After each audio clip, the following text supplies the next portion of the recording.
boa tarde. A Justiça Militar no Teatro de Operações da Itália é o nome da exposição inaugurada no Superior Tribunal Militar em Brasília. A mostra reconstitui, por meio de documentos históricos, fatos marcantes da campanha da Força Expedicionária Brasileira na Itália entre 1940 e 1945. É a primeira vez, desde o fim da Segunda Guerra Mundial, que o acervo está aberto ao público. Eu sou Rafaela Vivas e no Jornal da Justiça de hoje você confere os detalhes dessa exposição e mais. Agora os destaques do Poder Judiciário nesta terça-feira.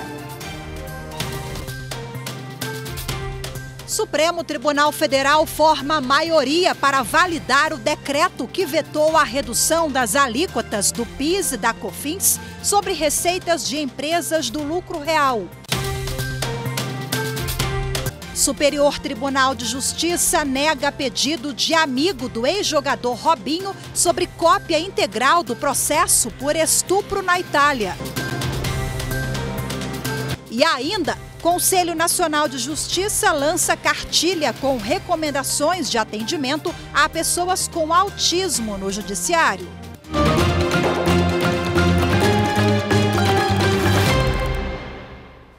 O Supremo Tribunal Federal formou maioria para validar o decreto que vetou a redução das alíquotas do PIS e da COFINS sobre receitas de empresas do lucro real. Segundo o Ministério da Fazenda, a decisão garante a arrecadação de cerca de 6 bilhões de reais por ano aos cofres públicos. As informações com a repórter Evne Araújo. 7 dos ministros do STF votaram para manter a decisão individual do ministro Ricardo Lewandowski, que, em março, suspendeu todas as decisões judiciais que impediam a aplicação das alíquotas reduzidas do PIS e da COFINS sobre receitas financeiras. Lewandowski havia verificado a existência de sentenças conflitantes sobre o tema. Em dezembro do ano passado, o então vice-presidente da República, Hamilton Mourão, no exercício da presidência, havia promulgado um decreto que diminuiu pela metade as alíquotas dos impostos para pessoas jurídicas sujeitas ao regime de apuração não cumulativa.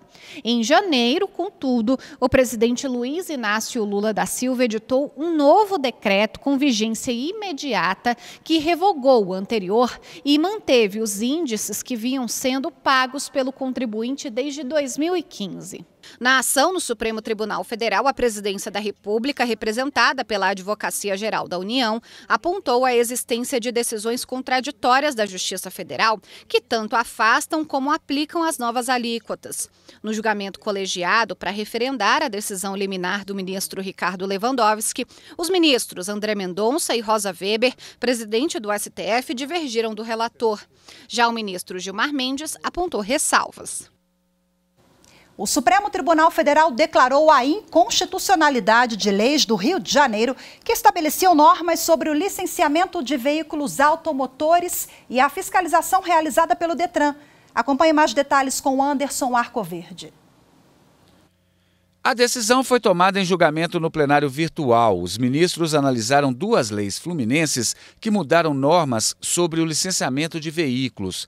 A principal alteração foi que o licenciamento não poderia mais ser condicionado ao pagamento do IPVA, o Imposto sobre Propriedade de Veículos Automotores, de multas e a vistoria de segurança e de emissão de gases poluentes. Todos os ministros acompanharam o voto do relator, Gilmar Mendes, de que apenas o Executivo pode propor leis sobre atividades dos servidores públicos e órgãos da administração. Além disso, segundo o relator, uma das leis invadiu a competência privativa da União para legislar sobre trânsito e transporte e contrariou o Código de Trânsito Brasileiro, que condiciona o licenciamento à quitação dos tributos e multas. As normas foram consideradas inconstitucionais. O Supremo Tribunal Federal aceitou denúncias contra 250 pessoas. Essas 250 denúncias elas foram apresentadas pela Procuradoria-Geral da República nos inquéritos contra pessoas que são acusadas de envolvimento nos atos antidemocráticos do dia 8 de janeiro, ou seja, mais um pacote de denúncias que foram aceitas pelo Supremo Tribunal Federal. A análise foi realizada em sessão virtual extraordinária encerrada nesta segunda-feira. E hoje os ministros do Supremo começaram a analisar o quarto pacote, o quarto grupo de denúncias apresentadas pela PGR nos mesmos inquéritos. São mais 250 denúncias a serem apreciadas, alcançando aí o total de 800 até o momento. O julgamento ocorrerá até o fim do dia 15 de maio. Bom, ainda sobre os atos de 8 de janeiro, o Ministério Público Federal divulgou o parecer em que o procurador da República, Carlos Henrique Martins Lima, afirmou não ter encontrado indícios de que o governador Ibanez Rocha e o ex-secretário de Segurança Pública do Distrito Federal, Anderson Torres, tenham cometido improbidade administrativa. Segundo o MPF, os órgãos responsáveis pela segurança no dia 8 de janeiro não tinham total ciência do caráter violento de parte dos manifestantes. E não se verifica até o momento uma conduta intencional dos agentes públicos para facilitar as ações criminosas. Foi esse o parecer da Procuradoria-Geral da República. O Superior Tribunal de Justiça negou o pedido de amigo do ex-jogador Robinho sobre a cópia integral do processo por estupro na Itália. As informações com Marina Campos. O relator do caso no STJ, ministro Francisco Falcão, indeferiu o pedido de Ricardo Falco, amigo do jogador Robinho, para que o governo da Itália fosse intimado a fornecer cópia integral traduzida do processo, que levou à condenação dos dois à pena de 9 anos de prisão pelo crime de estupro naquele país. O ministro já havia decidido da mesma forma em relação ao jogador Robinho no dia 22 de março. Na decisão, o ministro considerou que a cópia integral do processo não é necessária para que o STJ analise o pedido de homologação da sentença estrangeira e de transferência da execução da pena para o Brasil. Isso porque a competência do tribunal está limitada ao exame dos requisitos formais para homologação. No caso de Robinho, a defesa interpôs recurso contra a decisão monocrática do relator, levando a discussão para análise da Corte Especial. O julgamento começou no dia 19 de abril. O ministro Francisco Falcão votou pela manutenção da decisão, mas a análise foi suspensa após pedido de vista do ministro João Otávio de Noronha. Ainda não há data para a retomada do julgamento. Vamos falar agora sobre os acusados da morte do jornalista inglês Dom Phillips e do indigenista brasileiro Bruno Pereira. Bom, o juiz federal Fabiano Verli, após a audiência de instrução, abriu o prazo de 2 dias para que o Ministério Público Federal e a defesa dos réus, Amarildo Oliveira, Ozenei Oliveira e Jefferson Lima, apresentem as alegações finais. Em seguida, o processo retornará para o magistrado definir se os acusados vão a júri popular. Os 3 réus foram ouvidos por vídeo no início da semana porque estão em presídios federais no Mato Grosso do Sul e Paraná. O jornalista inglês Dom Phillips e o indigenista brasileiro Bruno Pereira foram assassinados em junho de 2022 no Vale do Javari. A seguir, a exposição conta a história da Justiça Militar durante a Segunda Guerra Mundial. Eu volto em instantes com os detalhes da exposição e outras notícias do Poder Judiciário. Até já já.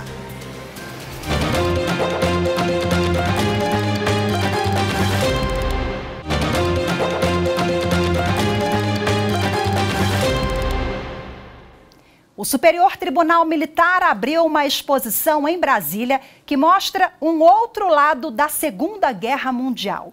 Com a participação dos brasileiros enviados para o campo de batalha, também foi necessário o envio de um grupo para a defesa e julgamento de militares e civis em crimes de guerra. Pela primeira vez, esses processos da Justiça Militar podem ser vistos pelo público.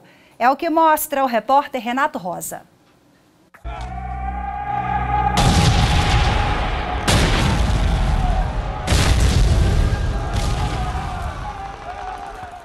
Mais de 25 mil soldados brasileiros foram enviados para a Segunda Guerra Mundial. Eles reforçaram as tropas dos países aliados, Estados Unidos, Inglaterra, União Soviética, Resistência Francesa, contra as potências do eixo, Alemanha, Itália e Japão. A FEB, Força Expedicionária Brasileira, atuou nas regiões montanhosas da Itália. A principal batalha travada foi a de Monte Castelo. Os pracinhas foram fundamentais para expulsar o exército alemão que resistia no norte da Itália. Nos bastidores do confronto, um grupo da Justiça Militar acompanhava tudo. Recebia denúncias, apelações, ajudava na defesa e julgava crimes cometidos por civis e militares durante a guerra. Muito importante a presença da Justiça Militar, porque o ambiente de guerra é um ambiente de pressão e é necessário realmente ter a Justiça para julgar aqueles crimes militares que acontecem naquele momento. Precisa estar lá, justamente porque os prazos dos processos, inclusive, são muito exíguos, apesar de o rito processual acontecer inteiro, certinho, para manter a ampla defesa e os direitos dos acusados. Então foi realmente montada uma justiça completa lá, com advogados, promotores, juízes, ministros, 2 auditorias, um conselho. Parte desse trabalho está nos processos, documentos históricos guardados pelo Superior Tribunal Militar.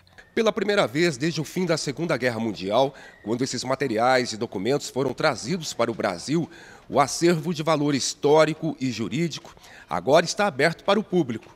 Recentemente, os processos foram digitalizados e foi daí que veio a ideia de criar a exposição para mostrar um outro lado da guerra. Para que a gente possa ajudar na questão educacional, cultural, na memória do Brasil, também para trazer escolas e tudo mais. Então, assim, a dificuldade mesmo foi que a gente teve que separar toda a documentação relativa, por exemplo, à FEB, que é uma parte pequena do nosso acervo, por assim dizer, e olhar ela inteira. A exposição foi aberta ontem em Brasília, no Espaço Cultural, na sede do STM. Ganham destaque no acervo a apelação de 2 soldados brasileiros que foram condenados à pena de morte por terem estuprado uma jovem italiana. Só não foram fuzilados porque o então presidente Getúlio Vargas mudou a pena dos acusados para a prisão. Outro processo foi de traição. 2 civis, um homem e uma mulher, que trabalhavam numa rádio na Itália, teriam divulgado informações falsas para quebrar a credibilidade das forças brasileiras em combate. Segundo a denúncia, a rádio pertencia ao exército alemão. Ao todo, foram julgados, em território italiano, 274 processos. O Conselho Supremo de Justiça Militar, que atuou como segunda instância, julgou 130 apelações. Foi muito importante para o país, porque como nós fomos lutar por uma democracia e vencemos, não tinha sentido a gente estar vivendo uma ditadura no Brasil. E logo que chegamos, foi marcado eleições para presidente da República, o nosso presidente Getúlio Vargas pediu demissão, tivemos uma nossa nova Constituição, voltaram os partidos políticos, voltaram os exilados, então foi muito importante para todos nós. Bom, e para a gente falar mais sobre essa exposição, que é de fato muito importante para todos nós, para a sociedade, para a história, eu converso agora ao vivo com a diretora de Documentação e Gestão do Conhecimento do Superior Tribunal Militar, Maria Giovani Borges. Seja muito bem-vinda, muito obrigada pela sua participação, disponibilidade em conversar conosco aqui. Obrigada a vocês pelo convite, é uma honra. Bom, a gente já mostrou aqui um pequeno aperitivo dessa exposição. Queria que você contasse para a gente agora um pouquinho mais de bastidores, o que o visitante vai poder encontrar lá. Olha, vou falar do que eu mais gosto na exposição. Eu sou muito apaixonada pela história militar, eu sou apaixonada pela documentação da Justiça Militar. E o que eu gosto naquela exposição é a parte humana, é a história das pessoas que tem lá. Então, se você se aproxima daquela documentação sem preconceito, com respeito por ela, o que salta, pelo menos para mim, o que salta aos olhos é o lado humano, é o que os juízes pensavam, o que os réus pensavam, o que os advogados pensavam, o que os promotores pensavam. Para mim, tudo isso está escrito lá. Então, eu me aproximo dessa documentação com todo esse carinho. E são depoimentos em primeira pessoa, em terceira pessoa, são o quê? São relatos? São processos judiciais que são montados de acordo com a estrutura militar, né? Então, você tem a denúncia, você tem as defesas, você tem os votos dos ministros, porque quando a Justiça Militar monta um processo, ela tem fases. E com guerra ou não, as fases são respeitadas. Então, essas partes dos processos estão todas lá. Mas sempre tem o lado humano, o viés humano, que é o que eu mais gosto, eu pessoalmente. Né? Agora, a Juveni me contava aqui nos bastidores que os historiadores, né, a parte da sociedade, gosta muito de um queridinho, entre aspas, digamos assim, de um processo que diz respeito à pena de morte. Os únicos 2 brasileiros que, né, foram condenados com pena de morte, porque a gente sabe que o nosso ordenamento jurídico não prevê. Conta pra gente, então, esse processo. É a apelação 21, né? Que foi julgada na Itália. Os 2 foram condenados à morte porque eles estupraram uma cidadã italiana e, para conseguir isso, eles mataram o tio dela. Parece que a moça gritou, o tio veio socorrer e eles mataram o tio dela. No processo, diz que eles ficaram bebendo a tarde inteira e eles passaram várias vezes em frente à casa da moça e a moça sorria para eles. Algumas coisas absurdas assim e...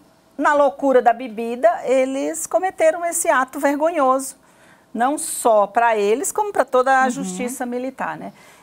E na época, tanto o promotor, quanto o juiz, quanto os ministros do STM que foram para a Itália, acharam isso de uma brutalidade, de uma agressão, que não cabia outra pena que não fosse a pena de morte. E eles foram condenados à morte.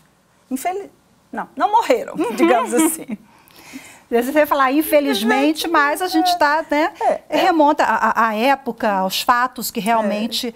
Nós mulheres nos sentimos agredidas Sim. com alguns crimes mais do que com outros, né? E então, bom, naquela época, ter causado essa comoção também no Poder Judiciário, a gente está falando da década de 1940, né? Mas vamos lá, esse acervo foi muito complicado, separar esse material, quanto tempo que vocês já se debruçam? Essa exposição, ela começaria antes da pandemia, foi isso, Sim, ela foi montada para ser inaugurada em 2019, mas nós terminamos de montar exatamente em março, quando começou o período fechado da pandemia. Então, nós guardamos e agora foi o momento adequado para lançar, né? 78 anos da FEB, nós lançamos ontem, que é o dia do armistício, né? Nós escolhemos um dia propício, porque nós queremos que essa documentação seja conhecida, nós queremos que as pessoas se debrucem sobre elas e que deem valor àquelas pessoas que foram, porque apesar de serem crimes, o quantitativo de crimes foi baixo, foram 274 crimes, num contingente de 25.344 pessoas. Nós fomos considerados uma das forças mais disciplinadas, então, esse mérito eles tiveram, eles saíram do nosso país, muitos com 18 anos, sem falar uma palavra em italiano, sem nunca ter vivido aquela realidade. Então, eu acho que eles merecem que a sociedade valorize isso. E a sociedade merece também ter esse conhecimento sobre a justiça mais antiga do Brasil, a justiça militar. Poucas pessoas sabem disso, qual é a importância dessa exposição para a gente finalizar e o serviço. Quem nos acompanha, qual é o horário, quais os dias? Nós consideramos a Justiça Militar da União a mais antiga porque nós nos baseamos no alvará de 1808. Dom João, quando chegou no Brasil, um dos primeiros atos que ele fez foi assinar esse alvará que criou a Justiça Militar da União. O que é compreensível se você levar em consideração o histórico pelo qual ele veio parar no Brasil. Então, ele precisava urgentemente que os exércitos estivessem normatizados. E não existe exército sem uma justiça militar, né? Então, o alvará de 1º de abril é nosso documento. O documento mais antigo, essa exposição é sobre a FEB, mas o documento mais antigo que nós temos é uma carta de Dom João, de 1810, num papel original em inglês, com todas as abreviações do nome dele, no verso, as 10 abreviações. Um documento lindo, preservadíssimo, maravilhoso, que eu convido quem quiser para conhecer. Está na internet, mas é igual a Mona Lisa, gente. Você tem que ver o original. O maravilhoso é o original. É sentir o cheirinho do papel, é ver o papel, né? Feito convite aí em Brasília? Em Brasília, na sede do Superior Tribunal Militar, de 12h30 até 19h30, 19h40. O tribunal funciona até às 8h. Mas assim, agendando, a gente abre exceções. Você não pode chegar lá de uma vez sem nos avisar, principalmente se for um grupo muito grande. O agendamento faz por onde? O agendamento pode ligar no tribunal... No número geral do tribunal, 3313-9292, e eles transferem para a gente. Né? Não conseguiu anotar, esqueceu o telefone, é só colocar na página de pesquisa aí no buscador, né? É que eles acham. Superior Tribunal Militar STM aqui em Brasília, exposição de segunda a sexta, Até chegando lá um pouquinho das 8 da noite, você consegue entrar, conferir esse acervo e pode entrar em contato para outros horários também. A gente dá um jeitinho, né? Sim, muito obrigada. Certeza. Parabéns para vocês, viu, pela organização, por tornar público esse material. E muito obrigada pela sua participação mais uma vez. Obrigada a vocês, foi um prazer. Obrigada, prazer. Boa tarde. A seguir, Conselho Nacional de Justiça lança cartilha com recomendações de atendimento a pessoas com autismo no Poder Judiciário. Os detalhes em instantes, voltamos já.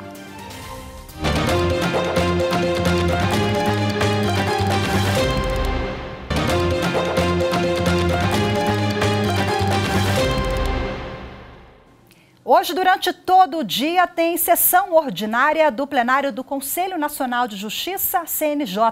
Na pauta de julgamentos, 13 processos. Na abertura foi lançada uma cartilha com recomendações de atendimento a pessoas com autismo no judiciário. A repórter Carolina Chaves acompanhou. A cartilha traz algumas contribuições para treinamento de servidores do judiciário e atendimento de pessoas com transtorno do espectro autista, ampliando o acesso à justiça. Criada por um grupo de trabalho coordenado pelo conselheiro Mauro Maia. Uma das recomendações é manter uma comunicação clara e objetiva dos atos do judiciário para fácil compreensão da pessoa com transtorno. Também, durante a sessão, a presidente do CNJ e do STF, ministra Rosa Weber, destacou o programa Registre-se da Corregedoria, que esta semana possibilita o registro e a emissão de documentos de pessoas em situação de vulnerabilidade para que tenham acesso a serviços básicos. Estima-se que mais de 3 milhões de pessoas não têm sequer a certidão de nascimento para iniciar o processo de cidadania. No primeiro dia de atendimento, só no estado da Bahia, foram realizadas mais de 1.500 atendimentos. São sementes que vão sendo lançadas e esta especificamente já render belos frutos. Tenho certeza que os resultados no final da semana serão expressivos. E mesmo que não fossem tão expressivos ou que não venham a ser tão expressivos em termos numéricos, seguramente se pudermos ajudar, né, e proporcionar a alguns esse verdadeiro retorno à cidadania, né, já a campanha valeria e muito.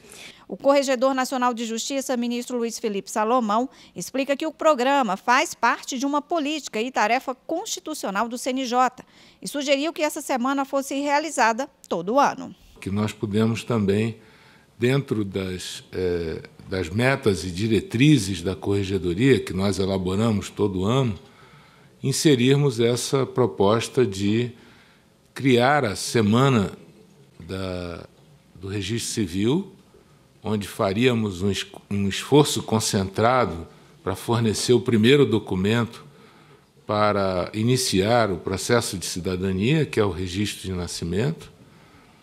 E, a partir daí, a partir dessa semana, desse esforço concentrado, nós manteríamos sempre presentes essa obrigação de focarmos nos mais necessitados. Na lista de temas a serem analisados, o primeiro foi um processo administrativo disciplinar aberto contra a desembargadora Maria Adna Aguiar do Nascimento, do Tribunal Regional do Trabalho da 5ª Região, na Bahia, acusada de beneficiar uma empresa do Estado com o maior número de pendências trabalhistas. A relatora, conselheira Jane Granzotto, entendeu que as provas apresentadas pelo MPF são válidas. Ela votou pela aposentadoria compulsória da magistrada com vencimentos proporcionais. Adianto que, no caso concreto, não permanece a menor dúvida de que a requerida foi a principal protagonista dessa ação coordenada para beneficiar o grupo FTC, tendo realizado o fato, aliás, não apenas mediante a delegação de funções à juíza auxiliar Marúcia Belov. Ela votou pela aposentadoria compulsória da magistrada com vencimentos proporcionais. Todos os conselheiros acompanharam a relatora. Em Mato Grosso, uma ação da Justiça irá agilizar o andamento de processos em Cuiabá e Várzea Grande. E a conciliação será uma ferramenta importante para promover o acordo entre as partes. Veja na reportagem de Geisa Oliveira. Solucionar um conflito de forma simples e rápida. Quem busca um acordo satisfatório, a oportunidade é agora. Sabe por quê? A Justiça Estadual vai realizar no mês de maio quase 2.000 audiências de conciliação. A ação é da Corregedoria Geral da Justiça por meio do Departamento de Apoio aos Juizados Especiais. O DAGE, essa ação, nesse mês de maio, eles tramitam nos juizados, nas secretarias unificadas, que fazem parte o primeiro Juizado Especial Civil de Cuiabá, o segundo, o quarto juizado e também os juizados de Várzea Grande, Jardim Glória e Cristo Rei. Então, nesse mês de maio, essa ação da Corregedoria, por meio do DAGE, vai realizar nessas unidades judiciárias de Cuiabá e Várzea Grande. Vão ser mais de 40 conciliadores envolvidos só nessa ação. Durante todo o mês, serão audiências realizadas virtualmente, mas a gente chama telepresencial, porque as partes podem vir para o Sejusc assistir essas audiências de forma presencial. Aquelas partes que ou não sentem segurança de assistir em casa, de colocar no celular ou no computador em casa, ou que não dispõem de uma boa internet, ou não dispõem de um aparelho celular ou computador compatíveis para assistir a audiência de conciliação, né? E foi assim que a Ellen fez. A recepcionista participou da audiência na sala passiva do Centro Judiciário de Solução de Conflitos e Cidadania, o Sejusc. Essa aqui é uma audiência de conciliação, eu sou conciliadora. Bom, a audiência de conciliação, ela visa proporcionar um diálogo das partes, para fazer com que elas consigam conversar, talvez até no primeiro contato, e posteriormente, caso seja possível, elas façam um acordo. Lembrando que a população pode conciliar o ano todo.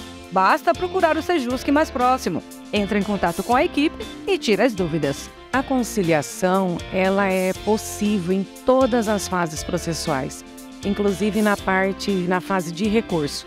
Então, o Poder Judiciário tem esse objetivo de sempre incentivar e motivar as pessoas para que cheguem na paz social.